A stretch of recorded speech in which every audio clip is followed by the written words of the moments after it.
Welcome to this week's Behind the Poem. This is called Burnt. I wrote it in 2021.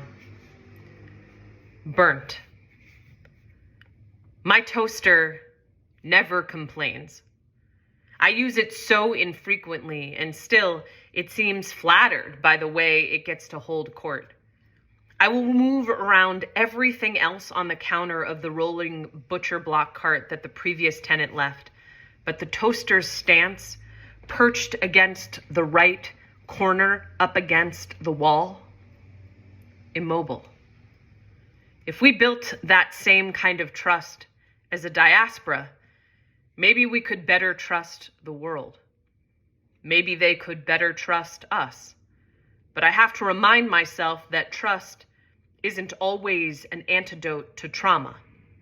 Like, who's to say they won't one day build a gas chamber on top of the land that used to be my childhood backyard? Recently, my sister and I recalled my most dramatic day. Freshly home from boarding school, plowed my legs down the pathway and past the fence on the side of the house, flung my body into the middle of the grass, pulled up blades like somehow I was in charge of nature, other objects, who controls the land. And still, my toaster sits there, unrelenting in its alleged trust. Of course, I've never asked it. I've never stopped to say, is this where you want to be? Do you ever want to move? I never leave it in the outlet. Always remove it from the socket when I'm finished with its use. Isn't that enough? Isn't that an unconditional kind of trust and love?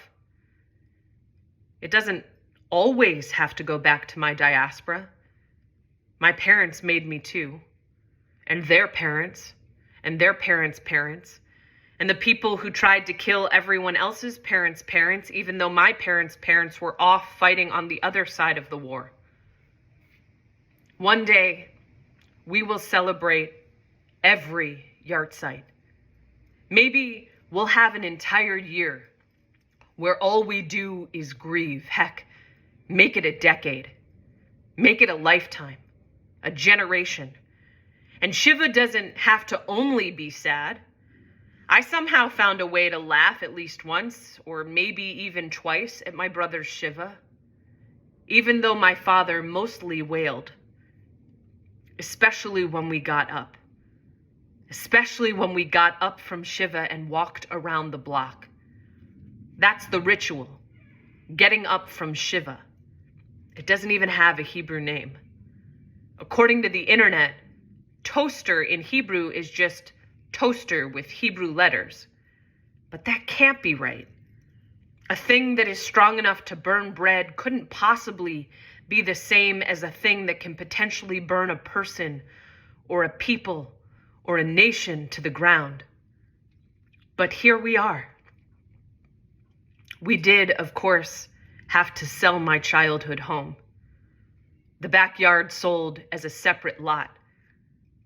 Another family's home now living where I once stomped my prostrate toes and fisted blades of grass.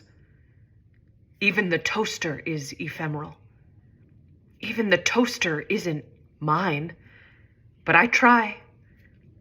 I try to pretend. I try to pretend I've given it a choice on where to live.